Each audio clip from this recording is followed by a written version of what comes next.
Hello everyone, स्वागत है आप सभी का लोकवाणी पाठशाला में। देखिए, कल एक नया चैप्टर हम लोगों ने शुरू किया है, प्रॉफिट एंड लॉस। और पहली क्लास मैंने बहुत बेसिक कॉन्सेप्ट को लेकर बनाई, कुछ क्वेश्चन भी आप लोगों को कराए। तो मैं ऐसी उम्मीद करता हूं कि आपने बुक से क्वेश्चन किए होंगे और आपको कॉन्सेप्ट भी समझ में आए होंगे। तो देखिए, आज ये हमारी दूसरी क्लास है और इस क्लास के अंदर हम 4 क्वेश्चन करने वाले हैं और ये चारों ही क्वेश्चन आपके एग्जाम में आए हुए हैं। ये क्वेश्चन एसएससी एफसीआई में आया हुआ है, ये एसएससी 10+2 में पूछा गया है, ये सीजीएल प्री में आया हुआ क्वेश्चन है और ये सीजीएल मेंस में आया हुआ क्वेश्चन है। तो आप एसएससी को देख के ये ना सोचें कि ये क्वेश्चन केवल एसएससी में ही आते हैं, ये आपके किसी भी कॉम्पिटिटिव एग्जाम के अंदर आ सकते हैं। ठीक है, और आज हम इन क्वेश्चन को कुछ ऐसे तरीके से करने वाले हैं कि आपको क्वेश्चन का आंसर निकालने में ज़्यादा से ज़्यादा 10 सेकंड लगने वाली हैं, उससे ज़्यादा टाइम आपको नहीं लगेगा। ठीक है, तो क्वेश्चन को शुरू करने से पहले मैं आपको कल के कुछ बेसिक कॉन्सेप्ट याद दिला देता हूं जो आपको चैप्टर के लास्ट तक काम आने वाले हैं। पहला कॉन्सेप्ट जो मैंने आपको बताया था कि प्रॉफिट या लॉस अगर हमें इसकी कैलकुलेशन करनी है तो ये कहाँ होती है, ये हमेशा आपके कॉस्ट प्राइस यानी क्रय मूल्य पर होती है। ठीक है, ये आपको याद रहेगा। दूसरा मैंने आपको ये बताया था कि ये जो आपका कॉस्ट प्राइस, जो आपका क्रय मूल्य है, वो क्या रहता है, वो हमेशा फिक्स रहता है। ठीक है, विक्रय मूल्य आपका क्या हो सकता है, वो कभी घट सकता है, वो कभी बढ़ सकता है अकॉर्डिंग टू क्वेश्चन।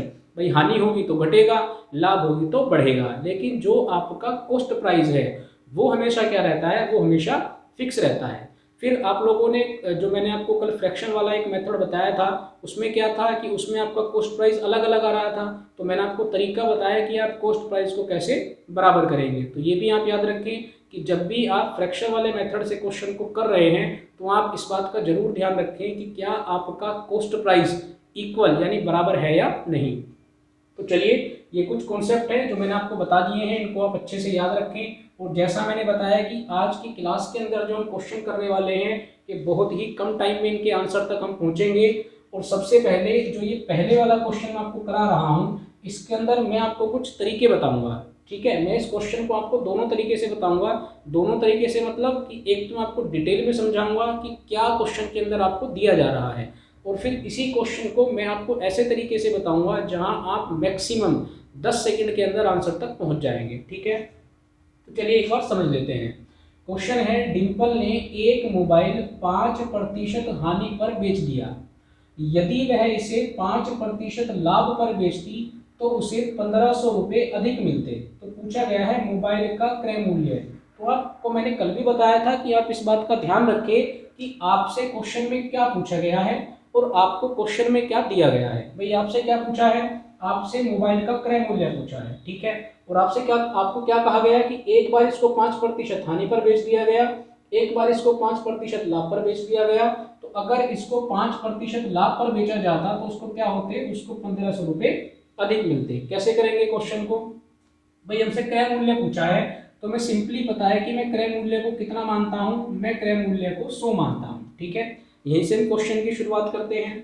तो पहले वाले केस में क्या हो रहा है, 5% की हानि पर बेचा, यानी जो पहला विक्रय मूल्य होगा, जो पहला सेलिंग प्राइस होगा, वो कितना होगा, वो 5% हानि पर है। तो 100 में आप 5 को कम कर देंगे तो वो कितना आएगा, 95 आएगा। ठीक है, अगली बार उसने क्या कहा है कि यदि वह इसे 5% लाभ पर बेचती। तो 5% लाभ पर मतलब देखिए, कैलकुलेशन तो आपको यहीं से करनी है क्योंकि ये आपका क्या है, कॉस्ट प्राइस है। तो अगर 5% लाभ होगा तो यानी 100 में मैं कितना ऐड कर दूं, कितना जोड़ दूं, 5 जोड़ देता हूं तो ये कितना हो जाएगा, 105। ठीक है, अब जरा आप ध्यान से ये देखिए कि जो आपका पहला सेलिंग प्राइस है और जो दूसरा सेलिंग प्राइस है, क्या उसमें कुछ बढ़त हुई है, क्या वो कुछ बढ़ा है, तो बिल्कुल बढ़ा है। पहले वो कितना था, 95, अब कितना हो चुका है, 105। तो इसमें कितने का इंक्रीमेंट हो रहा है, तो आप बोल सकते हैं कि इसमें 10 का इंक्रीमेंट हुआ है, 10 की बढ़ोतरी हुई है। भाई इसी बढ़त की वजह से क्या हो रहा है, इसी बढ़त की वजह से उसको 1500 रुपये अधिक मिल रहे हैं। देखिए, अगर ये वैल्यू कम होगी तो उसको ये रुपए भी कम मिलेंगे, और अगर ये वैल्यू बढ़ेगी तो उसको रुपए भी ज़्यादा मिलेंगे। ये सब अभी हम आगे आने वाले क्वेश्चन में समझेंगे। तो 95 से 105 हुआ तो हमारे अकॉर्डिंग वो कितना बढ़ गया, तो हमारे अकॉर्डिंग वो 10 बढ़ गया। लेकिन क्वेश्चन के अकॉर्डिंग वो कितना बढ़ रहा है, 1500 रुपये उसको अधिक मिल रहे हैं। तो आप बोल सकते हैं कि 10 का मान कितना हो गया, तो 10 का मान 1500 हो गया। आपसे क्या पूछा गया है, आपसे पूछा गया है क्रय मूल्य। तो आपको किसका मान निकालना है, आपको 100 का मान निकालना है। कैलकुलेट कर लीजिए। देखिए जीरो से एक जीरो कैंसिल आउट हो जाएगी, यहाँ पर आप कुछ भी मान लीजिए, आप क्रॉस मल्टीप्लाई करेंगे तो इस क्वेश्चन मार्क की वैल्यू क्या निकल के आएगी, यहाँ से 100 बचा हुआ है, यहाँ से 150 बचा हुआ है, तो आप कैलकुलेट करेंगे तो क्वेश्चन मार्क की वैल्यू कितनी आ जाएगी, 15,000 रुपये। यानी जो उस मोबाइल का कॉस्ट प्राइस है वो कितना है, 15,000 रुपये है। ठीक है, चलिए अब मैं बताता हूँ कि आपको इस क्वेश्चन को कैसे फटाफट एग्जाम के अंदर करना है, जहां आपके ज़्यादा से ज़्यादा 5 से 10 सेकंड लगेंगे। देखिए बेसिकली आपको क्या करना है, देखिए यही आप आगे वाले क्वेश्चन में भी फॉलो करेंगे। तो आपको क्वेश्चन के अंदर ये याद रखना है कि जो आपको ये हानि और लाभ दिया जा रहा है, देखिए कभी तो आपको क्या दे देगा, प्रॉफिट और लॉस दे देगा। ठीक है, जैसे यहाँ पर हानि और लाभ दिया तो दोनों वैल्यू अलग अलग हैं, तो कभी आपको प्रॉफिट और लॉस मिल सकता है, कभी आपको क्या मिल सकता है, कभी आपको दोनों बार प्रॉफिट मिल सकता है, या कभी आपको दोनों बार लॉस मिल सकता है। भाई यही तो तीन केस बनेंगे, या तो लाभ और हानि मिलेगी, या दोनों बार लाभ मिलेगा, या दोनों बार हानि मिलेगी। ठीक है, तो आपको बेसिकली क्या करना है कि ये जो आपको लाभ और हानि की प्रतिशतता दी गई है, अगर ये अलग अलग है तो आप इसको जोड़ देंगे। क्या कर देंगे, आप इसको जोड़ देंगे। ठीक है, और अगर ये सेम होंगे, यानी या तो दोनों बार लाभ होगा या दोनों बार हानि होगी, तब आप इस प्रतिशत को क्या कर देंगे, तब आप इस प्रतिशत को घटा देंगे। बात समझ में आई। जब आपकी प्रतिशतता 5% हानि 5% लाभ दोनों अलग अलग है, तो आप इसको क्या करेंगे, आप इसको जोड़ देंगे। लेकिन जब कोई क्वेश्चन ऐसा आएगा, देखिए दूसरे क्वेश्चन के अंदर क्या है, दोनों जगह लाभ है, तो दोनों जगह लाभ है तो मुझे इस प्रतिशत को क्या करना है, घटाना है। दोनों जगह हानि आएगी तब भी मैं प्रतिशत को क्या करूंगा, घटाऊंगा। अब देखिए आप क्वेश्चन का आंसर कैसे निकालते हैं। भाई 5% हानि 5% लाभ दोनों अलग अलग हैं, तो आपको जोड़ के कितना आया, 10 आया। और इसी 10 का मान आपको क्वेश्चन के अंदर क्या दिया गया है, तो इसी 10 का मान आपको क्वेश्चन के अंदर 1500 दिया गया है। देख सकते हैं आप, यहाँ पर हमने लिखा हुआ है कि 10 का मान कितना है, 1500। तो आपसे क्या पूछा गया है, आपसे 100 का मान पूछा गया है कि 100 का मान कितना होगा। तो देखिए कैलकुलेशन कर लीजिए, जीरो से जीरो कैंसिल आउट हो गई, 150 यानी 150 की मल्टीप्लाई 100 में करेंगे तो कितना आ जाएगा, 15,000। तो कितना टाइम लगा, ज्यादा से ज्यादा आपको 5 से 10 सेकंड लगेंगी, और आपका एग्जैक्ट वही आंसर आएगा जो आपका इस वाले कॉन्सेप्ट से आया है। ठीक है, तो एक बार आप इसको नोट कर लीजिए और फिर हम बाकी के 4 क्वेश्चन भी कर लेते हैं।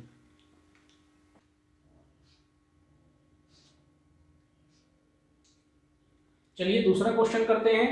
और ये मैंने आपको जो अभी बात बताई इसको आप याद रखें कि ऐसे क्वेश्चन के अंदर अगर दोनों वैल्यू आपकी अलग अलग होंगी, प्रॉफिट लॉस या लॉस प्रॉफिट, आपकी अगर दोनों वैल्यू अलग हैं तो आपको वैल्यू को जोड़ देना है, यानी जो भी आपको प्रतिशतता दी गई होगी उसको आप जोड़ देंगे। और अगर वो प्रतिशतता आपको एक जैसी दी गई है, या तो दोनों प्रॉफिट और या दोनों लॉस, तब आप क्या कर देंगे, तब आप उस प्रतिशत को माइनस कर देंगे, यानी घटा देंगे। तो चलिए दूसरा क्वेश्चन देखते हैं। अयान ने एक बाइक 16% लाभ पर बेच दी।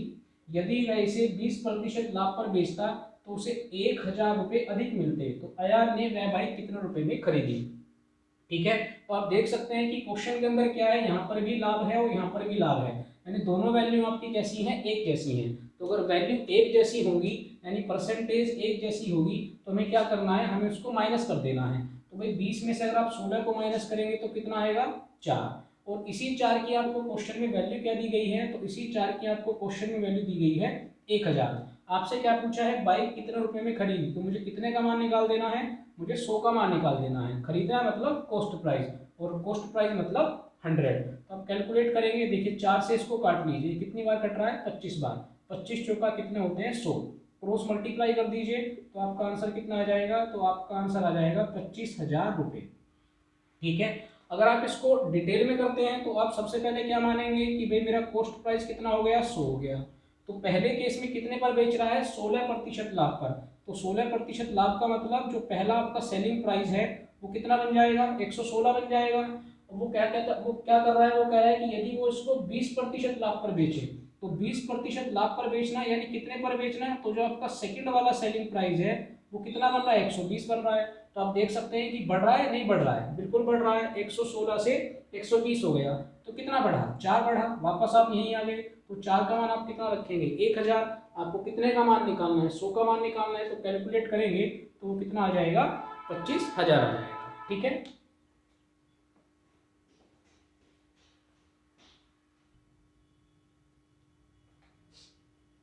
चलिए तीसरा क्वेश्चन कर लेते हैं।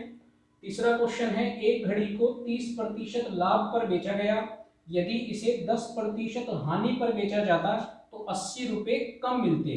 तो कहा है घड़ी का क्रय मूल्य बताइए कितना होगा। देखिए हमें तो सिंपली क्या ध्यान रखना है, हमें ये ध्यान रखना है कि जो आपकी प्रतिशतता है वो आपकी एक जैसी है या अलग अलग है। तो एक बार लाभ है, एक बार हानि है, तो अलग अलग है, तो मुझे प्रतिशतता को क्या कर देना है, जोड़ देना है। तो 30 और 10 कितना हो जाएगा, 40। तो इसी 40% का यानी इसी 40 का आपको मान कितना दिया गया है, 80। आपको क्या करना है, आपको 100 पर कैलकुलेट करना है, क्योंकि क्या पूछा गया है, घड़ी का क्रय मूल्य कितना होगा। तो कैसे कैलकुलेट करेंगे, देखिए सिंपल है, 40 से आपने 80 को कितनी बार काट दिया, 2 बार काट दिया, 2 की आप 100 में मल्टीप्लाई कर लीजिए तो कितना आ गया, 200 रुपये आपका कॉस्ट प्राइस। तो आप देख सकते हैं कि कितना कम टाइम लग रहा है, लेकिन ये आपको तभी समझ में आएगा जब आप इन क्वेश्चन की अच्छे से प्रैक्टिस करेंगे। तो लैंग्वेज का ही खेल है। अगर आपको मैथ में ये समझ में आ रहा है कि ये किस तरह का क्वेश्चन है, क्या मैंने इसको पहले किया है या नहीं किया, तो आपको उन क्वेश्चन को करने में मजा भी आएगा और आपको क्वेश्चन को करने में कम से कम टाइम भी लगेगा। चलिए फोर्थ वाला क्वेश्चन देख लेते हैं।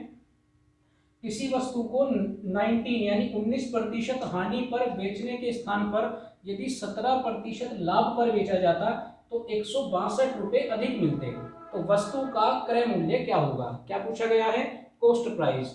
आपको परसेंटेज कैसी दी गई है, एक हानि है और दूसरी क्या है, लाभ है। तो आपको क्या कर देना है, वापस दोनों को जोड़ देना है।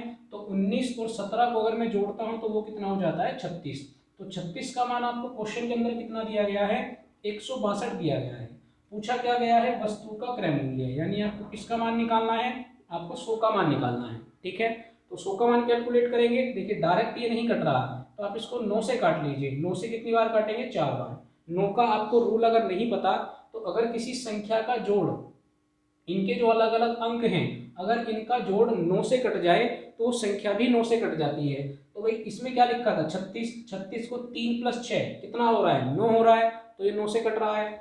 आप इसको जोड़ सकते हैं, 1 और 6 7, 7 और 2 9, ये भी 9 बैठ रहा है। तो अगर इनके अंकों का जोड़ 9 से कट जाए तो पूरी संख्या भी 9 से कट जाती है। तो आपने 9 पे कैलकुलेट किया, ये 4 बार कटा। इसको आप कैलकुलेट करेंगे, 9 ही कम 9, 7 बचेंगे, 9 8 72। तो यहाँ पर बचा हुआ है 4 और यहाँ पर बचा हुआ है 18। अब आप 4 से इस 100 को काट दीजिए। तो 4 से 100 कितनी बार कटेगा, तो ये 25 बार कटेगा। तो इस लाइन में आपके पास 25 बचा और इस लाइन में आपके पास 18 बचा। तो आपको क्या करनी है, क्रॉस मल्टीप्लाई करनी है। तो 25 की अगर आप 18 में मल्टीप्लाई करेंगे तो कितना आ जाएगा। देखिए अगर आपको 18 का डायरेक्ट टेबल याद है तो 18 पंचे होते हैं 90, 9 बचेंगे। उसके बाद 18 दूनी 36 और 9 कितने हो जाते हैं, 45। तो आपका जो वस्तु का कॉस्ट प्राइस है वो कितना है, 450 रुपये है। आई होप कि आपको चारों क्वेश्चन और जो मैंने आपको तरीका बताया है वो आपको पसंद आया हो। तो फटाफट इन क्वेश्चन को अपनी बुक से कर डालिए, एक बार आप इसको नोट कर लें। तो चलिए भाई, आज हमारी ये दूसरी क्लास भी कंप्लीट हुई। प्रॉफिट लॉस की 2 क्लास हमने कंप्लीट कर ली है। आज जो भी मैंने आपको क्वेश्चन कराए हैं वो सभी एग्जाम वाले क्वेश्चन थे। तो आपको अपनी बुक के अंदर भी ऐसे क्वेश्चन मिलेंगे, उनको आप बढ़िया से करिए। कोई भी आपको डाउट आ रहा है तो वो आप मुझे कमेंट बॉक्स में लिख के बता सकते हैं। आज जो मैंने आपको क्लास बताई, अगर आपको इसके कॉन्सेप्ट अच्छे लगे हैं तो हमारे चैनल को सब्सक्राइब करें, उन लोगों तक शेयर जरूर करें जो गवर्नमेंट जॉब की तैयारी कर रहे हैं, जिनको मैथ में प्रॉब्लम फेस करनी पड़ रही है। तो अगर आप उन कॉन्सेप्ट से क्वेश्चन को करेंगे तो उनको बड़ा मजा आएगा, क्वेश्चन को करने में आसान लगेगा उनको मैथ। तो हमारे चैनल को सब्सक्राइब जरूर करें, लोगों तक शेयर करें। तो फिलहाल अगली क्लास में मिलते हैं बढ़िया बढ़िया क्वेश्चन लेकर। Thank you.